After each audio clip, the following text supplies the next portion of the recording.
देखिए तो रिकॉर्डिंग हो रहा है।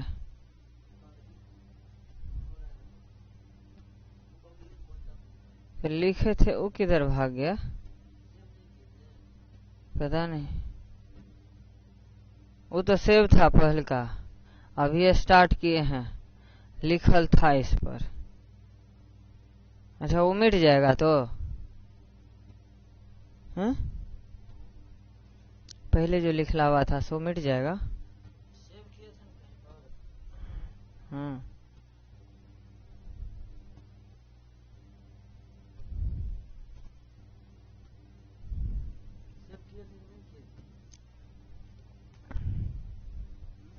हैं? ये अपने मने कैसे बदल जाता है?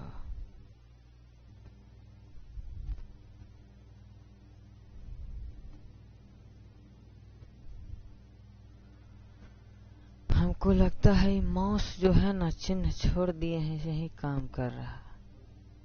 इसमें है तो हेल्पिंग भाव के बारे में ये सब हो गया। कौन? न दूर से नहीं काम करता है, वहां जा कर के काम करता है, उतना काबिल है ये। अभी रिकॉर्डिंग हो रहा है। कौन? हाँ तो क्या हो गया? कौन वही बात बोल रहे हैं जो बोलना है। हाँ तो WH क्वेश्चन में अब इससे आगे कि इंट्रोगेटिव को तो आप पहले तो पहचान गए, तो इंट्रोगेटिव में बस देख लीजिए कितना WH क्वेश्चन में जुड़ गया। केवल आपने WH वर्ड जोड़ दिया, इसका मतलब ये क्या हो गया? WH क्वेश्चन हो गया। अब कौन क्या कहा, ये जितना भी कंडीशन है सब आपको याद रखना पड़ेगा कि जितना भी what, where, who, whom, whose, how many, how far, how deep, how long, जितना भी है एक एक का आपको एक्सप्लेनेशन मेरे से मिलेगा। क्योंकि जैसे हम व्हाट इज इंग्लिश ग्रामर आपको बता देंगे, उसके तुरंत बाद आपको जो बेसिक चीजें हैं वो आपको मिलेगी। जैसे कि इसके ठीक बाद आपको जैसे पांचों सेंटेंस आपको पढ़ा देंगे, उसके बाद में simple sentence of simple tense होता है, जो कि बेसिक जानकारी होनी चाहिए। बेसिक अगर आपका अच्छा है तो आप पूरे ग्रामर के बादशाह हो, और अगर बेसिक अगर आपको अच्छा है तो शायद आप रीड कर सकते हो, राइट कर सकते हो, स्पीक कर सकते हो, सारा आपके बस में रहेगा। तो इसमें ये टोटल WH वर्ड जितना भी है सब आप एक एक करके लिख लेंगे, इसको पहचानने के लिए कि WH से वो हमेशा शुरू होता है और वाक्य अंत में क्वेश्चन मार्क लगा रहता है। अब जैसे देखो यहाँ पर लिखा हुआ है, इसमें अलग अलग तरह के मीनिंग होंगे, जो हो सकता है कहीं आपको थोड़ा कुछ नया लग जाए, तो इसको लिख लेंगे। How far, how deep, how long, how near, जो भी एडजेक्टिव मतलब से इसमें डालिएगा तो इससे रिलेटेड ये वर्ड मीनिंग बन जाएगा। उसके बाद में यहाँ पर दिया हुआ है हाउ प्लस एडजेक्टिव, यानी कि जितना भी आप एडजेक्टिव डालिए इसमें। व्हाट प्लस नॉन का मतलब होता है कौन सा, कौन सी, कौन से, कौन कौन, क्या क्या, इस सब से रिलेटेड भी आपको, यानी कि एक एक WH वर्ड का एक्सप्लेनेशन मेरे से मिलेगा, तो आप WH क्वेश्चन से रिलेटेड सेंटेंस बना पाएंगे। और कोई भी आदमी आपको कोई क्वेश्चन करेगा तो आप क्वेश्चन भी समझ पाएंगे। यहाँ पर व्हाट इल्स और क्या, where else, how else, who else, ये जितना भी तरह का WH वर्ड होता है सबके साथ इल्स का प्रयोग कर सकते हैं। उसके बाद इसमें नेक्स्ट है व्हेन इल्स और कब, which plus noun plus else, ये which वाला कंडीशन हमेशा याद रखेंगे। which जो होता है वो हमेशा it is used to know the selection, किसी नाउन को क्या करता है, चुनाव करता है, इसीलिए हमेशा याद रखेंगे which के बाद नाउन आता है। इसीलिए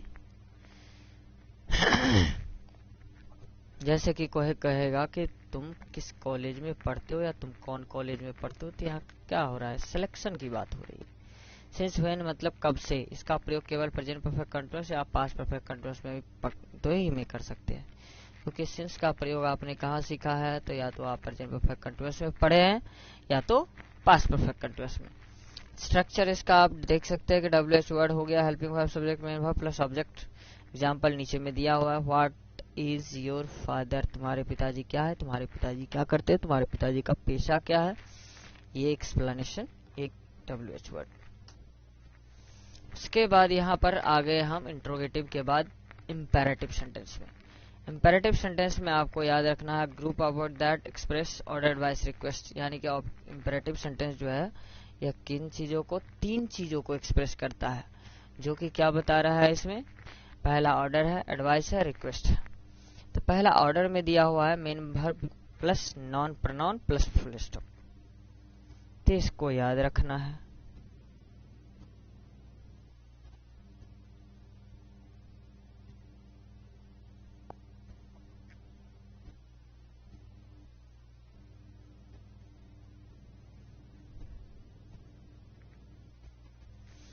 यहाँ पर इंपेरेटिव सेंटेंस का स्ट्रक्चर दिया हुआ है कि आप इसको पहचाने कैसे। अब जैसे यहाँ पर दिया हुआ है कि मेन वर्ब प्लस नॉन, तो किसी को आप ऑर्डर देंगे, come here go there write a letter bring a glass of water, it is called order. दूसरा है advice, main verb V1 plus noun pronoun, तो स्ट्रक्चर सेम दिखता है, लेकिन एडवाइस हम किसी बच्चे को कहेंगे कि go to school in time, समय पर स्कूल जाओ, come from school in time, समय पर स्कूल से आओ, ये हो गया एडवाइस। रिक्वेस्ट में किसी को बताएंगे कि जब तक सेंटेंस में प्लीज काइंडली ना लगा हो रिक्वेस्ट की बात नहीं हो सकती, तो इसलिए प्लीज काइंडली हमेशा सेंटेंस में लगा हुआ रहेगा। उसके बाद से main verb plus V1 plus noun pronoun.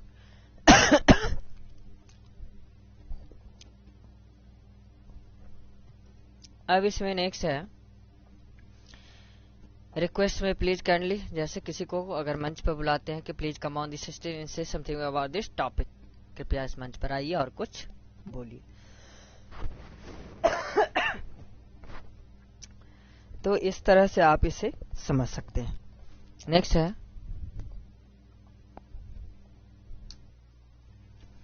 Optative sentence. Optative sentence को आप पहचान सकते हैं कि इसका डेफिनेशन होता है group of word that express wish place prayer curse, ये 4 चीज को एक्सप्रेस करता है। शब्दों का ऐसा समूह जिससे विश मतलब इच्छा जताना, ब्लेस मतलब आशीर्वाद देना, प्रे मतलब प्रार्थना करना और कर्स मतलब श्राप देना। इसी तरह जिस तरह इसमें दिया हुआ है हिंदी में उसी तरह से सब में होना चाहिए, लेकिन कुछ टेक्निकल फॉल्ट के चलते उसमें नहीं दिया गया है, तो मैं सही करके फिर से अपलोड करूंगा, लेकिन इतना तब तक। तो यहाँ पर स्ट्रक्चर आपका क्या हो सकता है,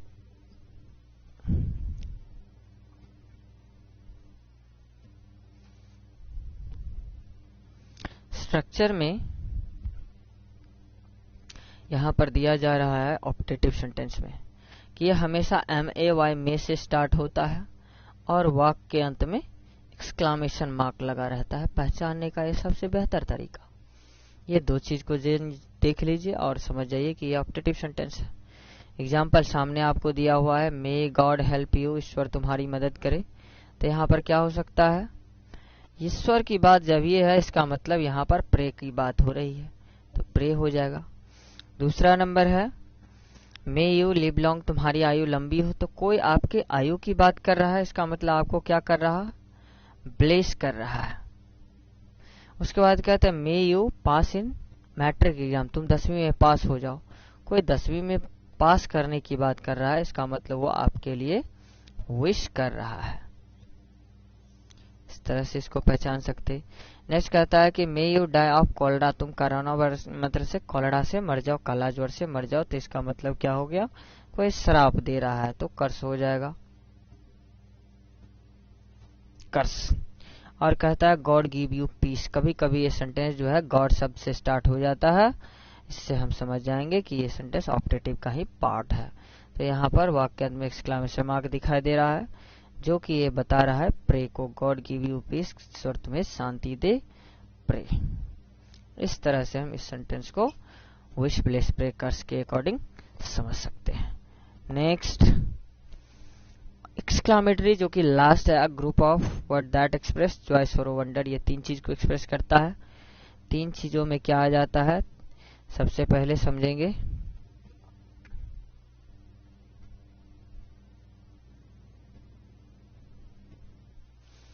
यहां पर ऑप्टेटिव सेंटेंस में आप याद रखेंगे, अरे बड़ा बदमाशी करता है ये बोर्ड, है बदमाश हो गया है। अब यहाँ एक्सक्लामेटरी सेंटेंस में है group of word that express strong feelings word जैसे जॉय, सोरो, वंडर। स्ट्रॉन्ग फीलिंग्स मतलब अचानक की भावना जिसको कहते हैं। जैसे यहाँ पर दिया हुआ शब्दों का ऐसा समूह जिससे खुशी, दुख, आश्चर्य का बोध हो तो उसे विस्मयादि बोधक वाक्य कहते हैं। एक्सक्लामेशन वर्ड, इसको पहचानने के लिए स्ट्रक्चर यहाँ सामने दिया हुआ है। कोई ना कोई एक्सक्लामेशन वर्ड लगा हुआ रहेगा, जैसे ओह, आ, अल्लाह, फीफी, हिफी, फुर्रा, ये वर्ड मीनिंग से लगा हुआ रहेगा। उसके ठीक बाद एक्सक्लामेशन मार्क लगा हुआ रहेगा और कोई असर्टिव सेंटेंस रहेगा। इस तरह से इसको पहचान सकते। Subject, helping verb, main verb, object, last में फुल स्टॉप। उसके बाद यहाँ पर एग्जाम्पल देख लीजिए क्या कह रहा है। Hip hip hurrah, we have won this match. हर्ष हर्ष या खुशी मनाओ, हम इस मैच को जीत चुके हैं। एक्सक्लामेशन मार्क लगा हो तो उस वाक्य आश्चर्य का बोध होता है। अब आश्चर्य की बात जब वाक्य WH वर्ड से स्टार्ट हो, जैसे इससे अगला एक होगा सो देख लीजिए। जब वाक्य WH वर्ड से स्टार्ट हो और वाक्य अंत में एक्सक्लामेशन मार्क लगा हो तो ऐसे सेंटेंस को हम समझ जाते हैं कि यह सेंटेंस हमारा एक्सक्लामेटरी सेंटेंस में आश्चर्य को बताता है। जैसे कहेगा what a beautiful girl she is, कितना सुंदर है वह लड़की। इस तरह से what a beautiful building it is, कितना सुंदर है वह भवन। इस तरह से हम इसको पहचान सकते।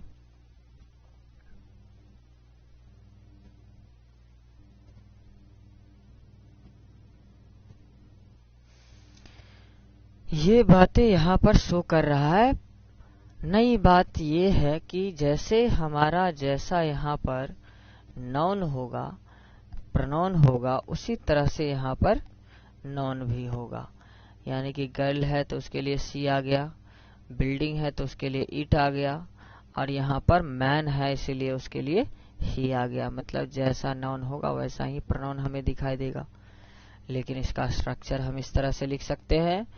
यह तक कोई WH वर्ड होगा,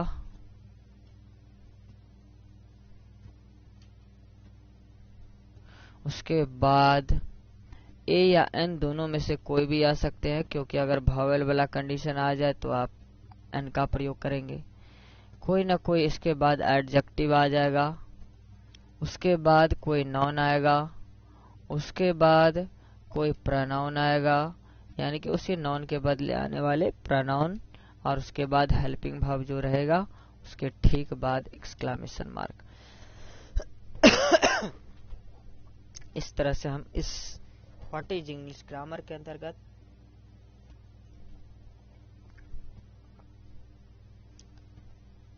हम इसको समझ सकते हैं बढ़िया से।